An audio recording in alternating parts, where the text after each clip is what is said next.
Brought to you by V-Guard.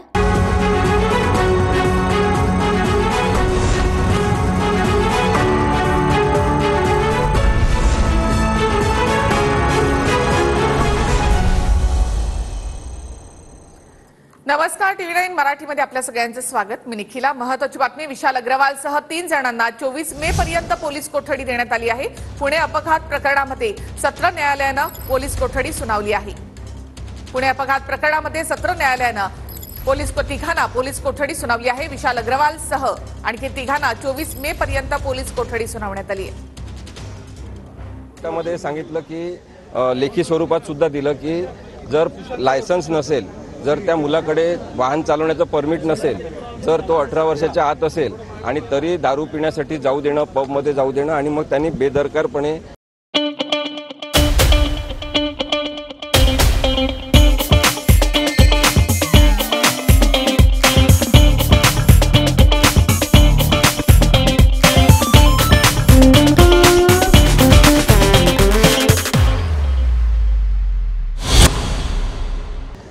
वाहन चालवून अपघात करणं, हे सगळं जे रिझल्ट आहे याचा, हा पालक म्हणून त्यांच्या सपेशल अशा अपयशाचा भाग आहे आणि त्यामुळे त्यांची चौकशी झाली पाहिजे. कारण की त्यांनी इतके दिवस कार विकत घेऊनही रजिस्ट्रेशन का केलं नाही, हा एक मुद्दा आहे. वंदे मातरम संघटनेकडून विशाल अग्रवालवर शाई फेकण्याचा प्रयत्न करण्यात आला. वंदे मातरम संघटनेकडून विशाल अग्रवालवर शाई फेकण्यात आली. वंदे मातरम संघटनेनं पोलिसांच्या गाडीवर देखील शाई फेकली. शाई फेकल्यानंतर वंदे मातरम संघटनेच्या कार्यकर्त्यांना पोलिसांनी ताब्यात घेतलं.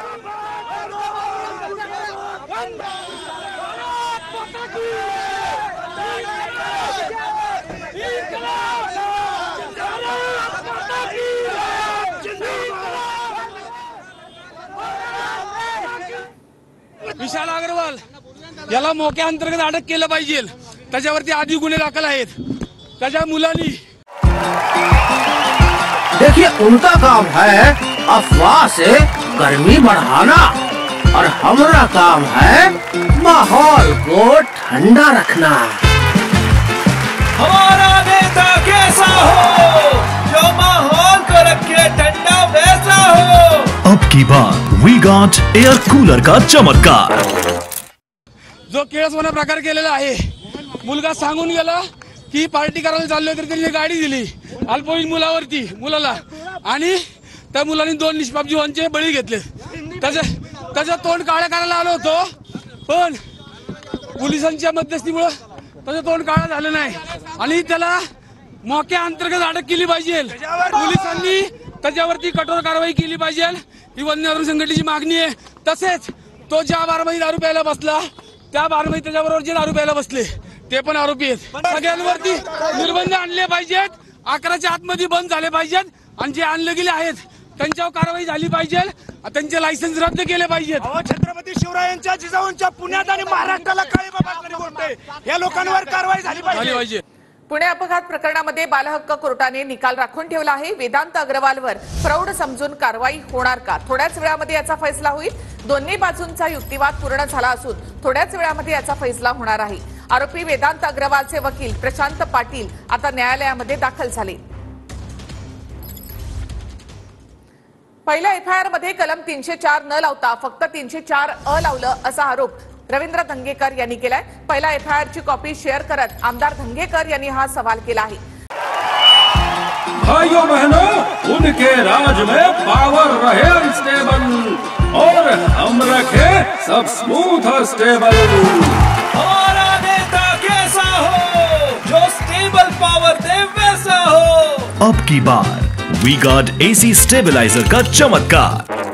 तर धंगेकर खोटे नॅरेटिव्ह सेट करण्यासाठी काहीही करू शकतात असं मुरलीधर मोहोळ यांनी म्हटलंय. पहिल्या एफआयआर मध्ये 304 कलम आधीपासूनच होतं असा दावा मुरलीधर मोहोळ यांनी केलाय. मुरलीधर मोहोळ यांनी रवींद्र धंगेकर यांच्यावर ट्विट करत टीका केली.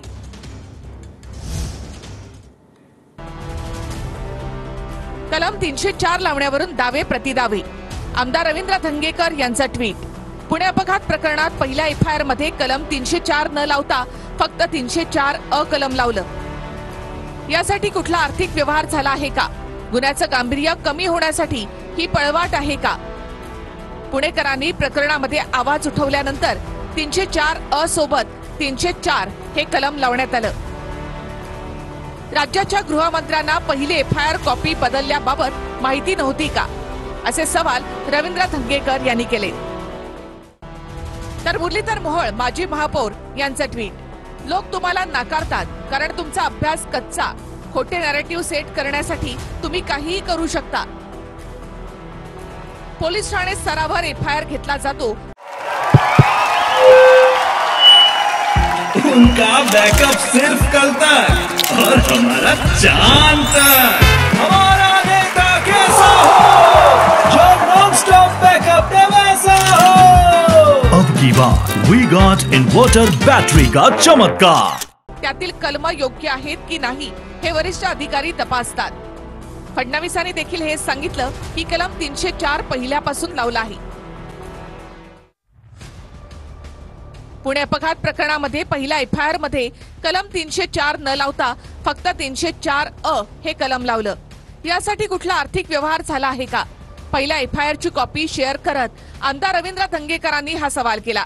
तर धंगेकर खोटे नॅरेटिव्ह सेट करण्यासाठी काहीही करू शकतात. फडणवीसांनी सांगितल्यानुसार 304 कलम पहिल्यापासून लावलं होतं. पहिल्या एफआयआर मध्ये 304 कलम आधीपासूनच होतं, असा पलटवार मुरलीधर मोहोळ यांनी केलाय. आता काँग्रेसच्या आमदारांची सवय आहे की दरवेळेला काहीतरी स्टंट करायचं, खोटं बोलायचं. माझ्या हातात आजही ही कॉपी बघा, 19 तारखेची ही कॉपी आहे. याच्यामध्ये स्पष्टपणे 304चा उल्लेख केलेला आहे. मला असं वाटतं की प्रत्येक गोष्टीत काही खोटं बोलायचं, दिशाभूल करायची, आता हे बाद झालं. लोक ओळखायला लागली तुम्हाला. आता उगाच कुठं ते काहीतरी करायचं, राजकारण करायचं, प्रसिद्धी मिळवायची, तर आता बंद करा. पुणे अपघात प्रकरणामध्ये गृहमंत्र्यांचा राजीनामा का नाही मागायचा असा सवाल अनिल देशमुखांनी केला. अनिल देशमुखांनी ट्विट करत देवेंद्र फडणवीसांवरच निशाणा साधलेला आहे. धनदांडग्यांच्या गाडीखाली 2 लेकरं चिरडली गेली असं अनिल देशमुखांनी म्हटलंय. गृहमंत्र्यांचा राजीनामा का नाही मागायचा, अनिल देशमुखांचा सवाल. आज गरिबाघरची 2 लेकरं धनदांडग्यांच्या गाडीखाली चिरडली गेली. देवेंद्रजी आता तुम्हीच सांगा, आम्ही गृहमंत्र्यांचा राजीनामा का नाही मागायचा. अनिल देशमुख, आमदार शरद पवार गट. जिनके ऊपर 100 करोड़ की वसूली का आरोप लगा हो और कोर्ट ने हमने नहीं, उनकी सरकार थी, कोर्ट ने जिनके ऊपर एफआईआर किया हो, ऐसे व्यक्ति के बोलने के ऊपर क्यों मेरी प्रतिक्रिया मांगते हो? अरे तुमच्या राजीनाम्याची मागणी करतो. माझ्यावर आरोप झाला, हायकोर्टाने काय म्हटलं पहा, सुप्रीम कोर्टाने काय म्हटलं पहा, चांदीवाल कमिशननी मला क्लीन चिट दिली. देवेंद्र फडणवीस साहेबांना विनंती आहे की त्यांनी हायकोर्टाचा आदेश वाचावा, त्यांनी सुप्रीम कोर्टाचा आदेश वाचावा. त्यामध्ये ईडीच्या बाबतीत जो माझ्यावर आरोप झाला होता त्यामध्ये हायकोर्टाने काय निर्णय दिला, सुप्रीम कोर्टाने काय ऑब्झर्वेशन दिले, याचं व्यवस्थित वाचन करावं आणि मग माझ्यावर झालेल्या आरोपाचं बोलावं. या घटनेचं राहुल गांधींनी राजकारण करू नये असं देवेंद्र फडणवीसांनी म्हटलं. प्रत्येक गोष्टीला मतांच्या चष्म्यातून पाहणं योग्य नाही असं त्यांनी म्हटलं आहे. राहुल गांधींच्या प्रतिक्रियेवर देवेंद्र फडणवीसांनी टीका केली. दरम्यान पुणे अपघात प्रकरणामधील आरोपीला निबंध लिहायला लावला. या प्रकरणामध्ये जर बस चालक, ट्रक चालक असते तर त्यांना 10 वर्षांची शिक्षा झाली असती. न्याय सर्वांसाठी समान असला पाहिजे. पुणे अपघात प्रकरणावर राहुल गांधींनी टीका केली आहे. ट्रक ड्राइवर, ओला, उबर, ऑटो ड्राइवर्स अगर गलती से किसी को मार देते हैं तो 10 साल की जेल में सजा हो जाती है और चाबी उठा के वो फेंक देते हैं. मगर अगर अमीर घर का 16 साल का 17 साल का बेटा पोर्श गाड़ी को शराब पी के चलाता है और 2 लोगों की हत्या करता है तो उसे कहा जाता है कि ऐसे लिख दो. ऐसे ट्रक ड्राइवर से, बस ड्राइवर से क्यों नहीं लिखाते, उबर ड्राइवर, ऑटो ड्राइवर से क्यों नहीं लिखाते? सवाल न्याय का है. अमीरों को, गरीबों को, दोनों को न्याय मिलना चाहिए. न्याय सबके लिए एक जैसा होना चाहिए. इसीलिए हम लड़ रहे हैं. पुण्याच्या घटनेमध्ये पोलिसांनी योग्य कारवाई केली, मात्र त्याच्यामध्ये ज्युव्हेनाइल जस्टिस बोर्डने तो निर्णय घेतला. त्याच्यावर अपील करून पुन्हा ज्युव्हेनाइल जस्टिस बोर्डकडे ती केस पोलिसांनी आणलेली आहे. अशा परिस्थितीमध्ये केवळ अशा घटनेचं राजनीतीकरण करणं हे राहुल गांधींसारख्या व्यक्तीला शोभत नाही. प्रत्येक गोष्टीला मतांच्या चष्म्यातनं पाहणं आणि प्रत्येक गोष्टीत राजकारण आणणं हे काही योग्य नाहीये. त्यांनी जर नीट माहिती घेतली असती तर कदाचित अशा प्रकारचं त्यांनी त्या ठिकाणी काम केलं नसतं. शिवसेना नेते गजानन कीर्तीकरांची पक्षातून हकालपट्टी करा अशी मागणी शिंदे गटाचे उपनेते शिशिर शिंदेनी मुख्यमंत्र्यांकडे पत्राद्वारे केली आहे. मतदानाच्या दिवशी कीर्तीकरांसह त्यांच्या पत्नीने ठाकरे गटाची बाजू घेतल्याचं त्यांनी पत्रातून म्हटलं. त्यांची पक्षातून हकालपट्टी करण्याची मागणी शिशिर शिंदेनी यावेळी केली. गजानन कीर्तीकर आणि त्यांच्या पत्नी यांनी पक्षविरोधी वक्तव्य करून ठाकरे गटाची बाजू घेतली.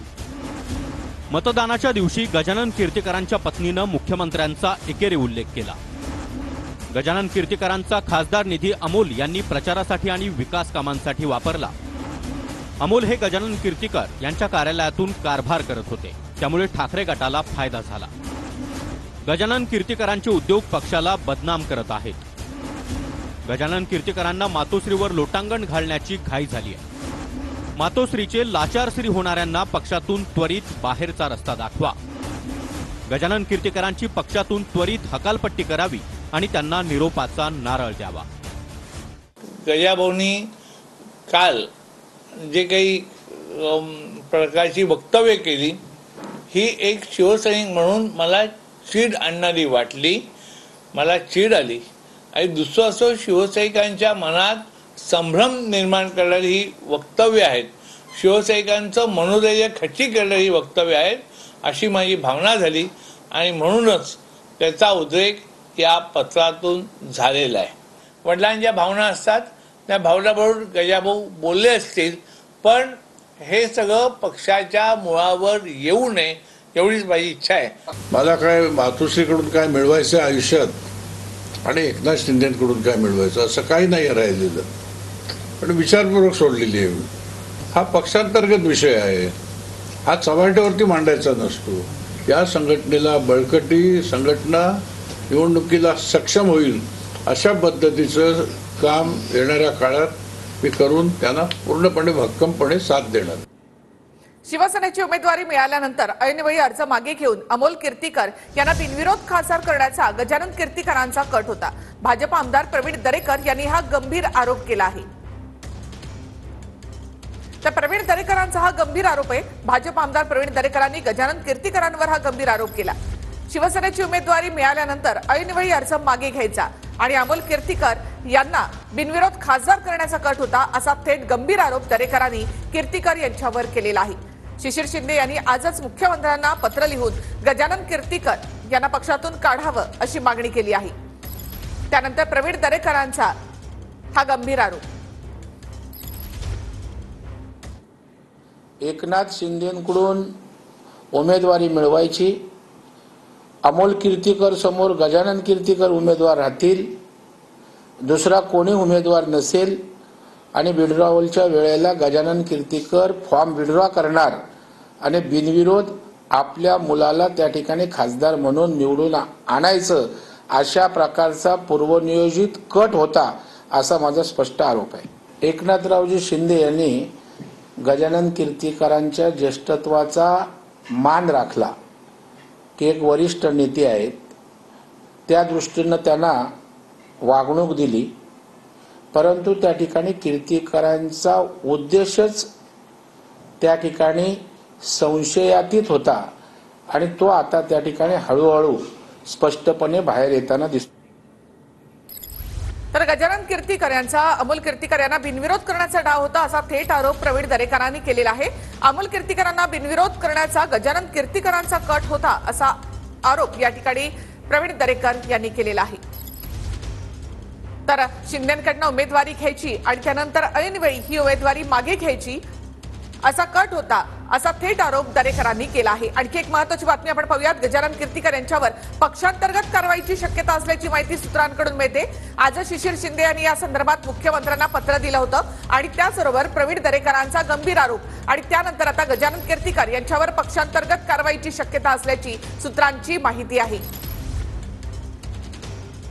मतदानाच्या दिवशी गजानन कीर्तीकर अमोल कीर्तीकर यांच्याच गाडीमध्ये होते आणि त्याचबरोबर गजानन कीर्तीकर यांनी अमोल कीर्तीकरांनाच मदत केली असा थेट आरोप शिशिर शिंदे यांनी केलाय. त्याचबरोबर प्रवीण दरेकर यांनी सुद्धा गजानन कीर्तीकरांचा कट होता असं म्हणत त्यांच्यावर आरोप केले. आणखी काही महत्त्वाच्या घडामोडी पाहणार आहोत. एक छोटासा ब्रेक घेऊयात, लगेच परतूया. हेडलाईनचे प्रस्तुत करता सर्वांसाठी मनपसंत सुखद थंडाऱ्यासाठी अमृत गुलकंद व सरबत.